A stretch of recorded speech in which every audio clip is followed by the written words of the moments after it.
Leave your comments on the Ask Reddit sub, and I'll read your answers on the next episode of LWIAR 2. How would you feel about a law that requires people over the age of 70 to pass a specialized driving test in order to continue driving? That's a great idea. I'm going to call my 68-year-old congressman and ask him to support such legislation.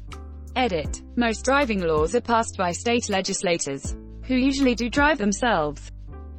And if they ever need to get a vote on such an issue, it's not like seniors are the best at getting themselves to the polls. Oh.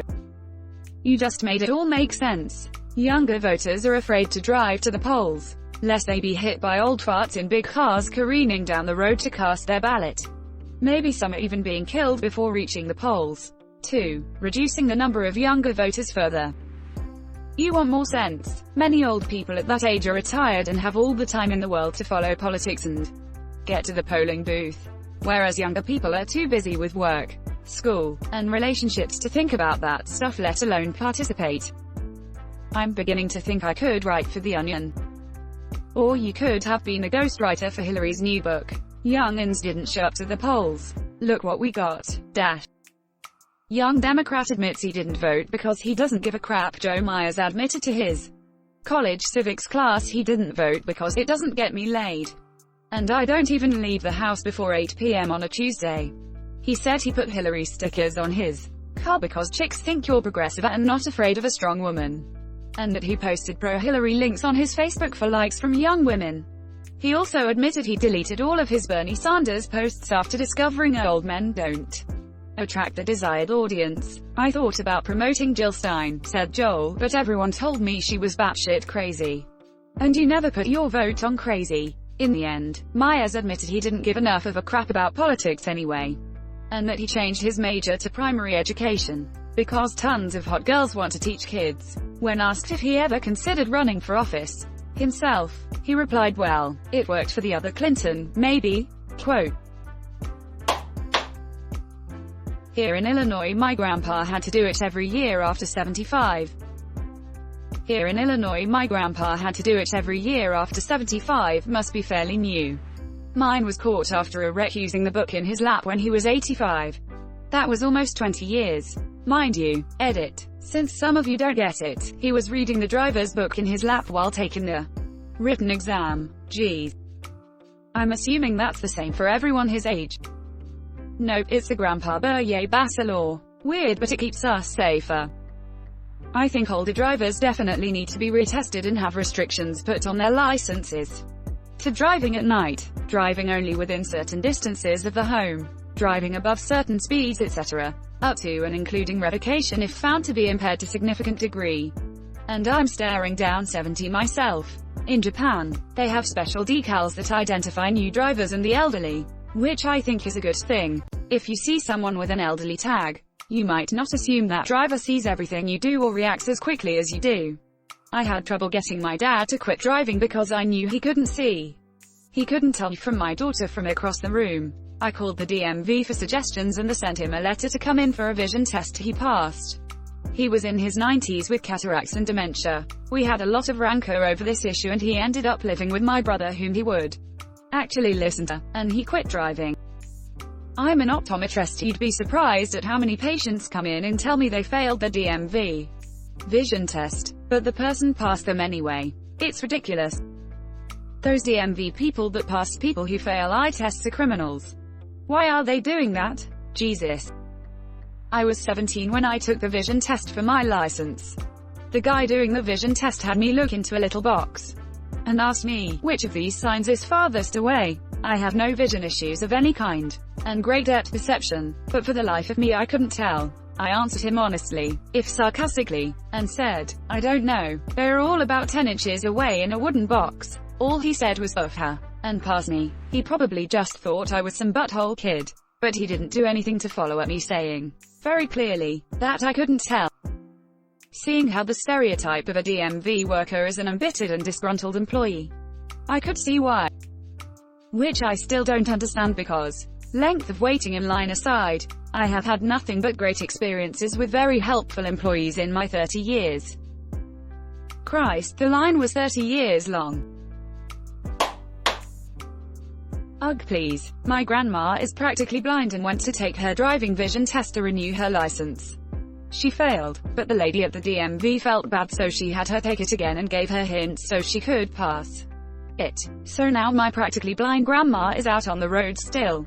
It's for their safety as much as anyone else's. I'm so mad that the lady at the DMV was so irresponsible as to let her keep driving. I know of someone, north of 80 years old, who had horrible cataracts, had refused to visit an optometrist for years, and was not fit to drive. They avoided eye examinations because they knew they would have their license taken. When they finally went to get a cataract surgery scheduled, their doctor told them that if they agreed not to drive until after the surgery and after their eyes healed, they would not have their license taken. Legally, they can drive, and plan to, but holy frick, they should not be anywhere near a road. I'm all for retesting, because it would catch crap like that. That's the kind of thing that should get you fired from the DMV, if not charged with a criminal offense. A. Bureaucratic discretion saves a lot of time and money when done well. I agree that she shouldn't have let her pass, but there are cases where the tester should use their experienced judgment over explicit rules. Edit. I did say she shouldn't have passed her. And to those saying frick this is how it is. There's too many possibilities for everything to be codified and followed to the pen in big bureaucracies. On that note, I'm no expert either. Just stuff I learned in high school. Then what's the fricking point of the test? Exactly. A test is meant to be completely objective. If passing or failing depends on the person administering the test, it's a crappy system. Old A retired guy here, 74 years old to be precise. I would accept such a test provided it was only to catch really age-related diseases. Dementia, poor reflexes, etc. I live in a retirement community and most of the people who should not have a license have already given them up. The first day I was here I heard a conversation between two guys. Guy 1, I just turned 88 and turned in my driver's license. Guy 2, why would you do that? Guy 1, I don't want to spend the rest of my life in jail. I live in South Florida, Boca area, and am an attorney. Many clients are in retirement communities. I always insist on driving to them. I've only lived here a little over a year. I've witnessed on multiple occasions people driving motorized wheelchairs on 6-lane roads. I spent a lot of time at my grandparents' retirement community, a school. One particular shocker was overhearing a woman say she was driving around and no longer taking her anti-seizure medication. Several residents sold their cars and bought golf carts and could get around easily that way. Edit to add, my grandmother ended up bumping into several buildings in another car before deciding to sell her car, but she won't give up her license, just in case she decided to take a taxi to a dealership that would gladly sell her car. I'm all for retesting people. However, I'm not sure what you mean by specialized. The requirements for good driving don't change with age, so it should be the same test. Maybe he means a few preliminary questions before even getting near a vehicle.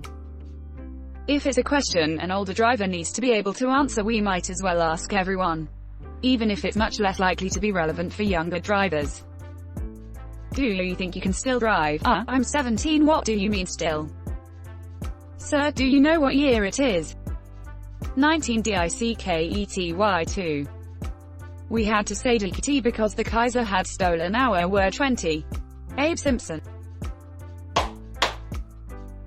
Can we make everyone take it? Seriously, I see more horrible drivers in the commuting age bracket than in the retired age bracket. Ideally, we'd all be retested every 10 years or so until we hit 60. Then we're retested every 5 years. However, older folks are a huge voting bloc and it's unlikely this would ever pass. Sorry if this ends up being long, but it's angered me for quite some time. About 10 years ago my mother at age 69 had a massive stroke. They didn't expect her to live, let alone come out of it mostly alright. Which she did, except for some vision loss in her left eye. Not total, just peripheral, so she can only see perfectly straight out of that eye. So after about a year recovering from the stroke and the ensuing infection from the surgery that ended up being worse than the stroke itself, she decides she wants to go get tested to see if she can retain her driver's license, required by law in my province of Canada. My father was not well either, as he had a long-term terminal illness, so I packed them both up in my truck and take them to the DMV. Me and my father happily assuming there is no freaking way in hell she will pass. Aside from her vision issues, the amazingly quick-witted and swift woman I grew up with was very unsure of herself at all times, and took forever to make the smallest decisions. It broke my heart, and it didn't even occur to me to be scared that she would get her license back. Well, she did. Passed with flying colors, the DMV guy said. As a SAR, search and rescue, tech, the idea of taking him up in the helicopter and throwing him out without a rope occurred to me. 1 week later, accident number 1, T-boned a poor lady as she was coming out of the grocery store. Not much damage and no injuries, thankfully. Mother still refused to admit she wasn't fit to drive. Month later, accident 2, she panics on a multi-lane cross-city road and ends up on the raised median and rips the entire exhaust system off her car. Still won't admit any issues. At this point I'm amazed I didn't have ulcers. Shortly after accident 2, my father passed away. I did everything up to and including begging to get her to give up the license. She wouldn't do it, and for the next few months I spent every day with a knot in my stomach until I spoke to her around 6 p.m. every night once she was home from running around. Then around 1 p.m. I get a call from her cell phone. This phone I bought her that she mostly ignored except to charge it. I couldn't understand a word she said. She was so upset on the phone. I managed to get her general location out of her and hopped in a car and more than exceeded their speed limit getting down there. Upon arriving there are 2 ambulances. Shoes in front of her car and it's up on the curb. She's sitting on the curb next to it bawling her eyes out, and I'm terrified she's killed someone. Turns out a man and his son were walking out of the soccer pitch next to the road. Began to cross on the crosswalk and she didn't see them. She thankfully only struck the father, and aside from being banged up he wasn't super seriously injured. Because of my job I knew most of the police officers in the city, so one of them offered to follow me back to her house so she could take me back down to get her car.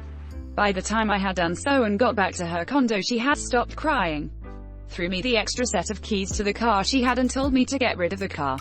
She even tried to get the DMV worker that passed her fired after that. She immediately realized she shouldn't have ever gotten it back. She was actually terrified that she had been driving like that. Years later she still comments about how she never even saw the man and his son, and how she could have killed one or both of them. I have all the respect in the world for seniors. My mother was one of the first women CEOs in this province and was a Hellcat in her day. I learned a lot from her. But I also learned to accept limitations. If you're older reading this, toast if you think for even a second that you could maybe not be there.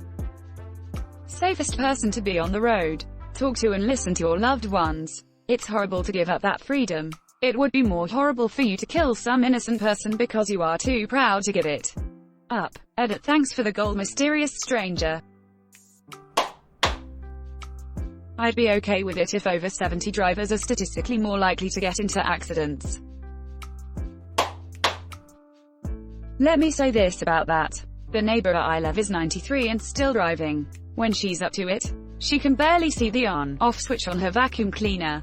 Should she be driving? I want her to maintain independence. But at the same time, I don't think it's safe for her or others. Yet the DMV doesn't require her to take a vision exam or a competency test.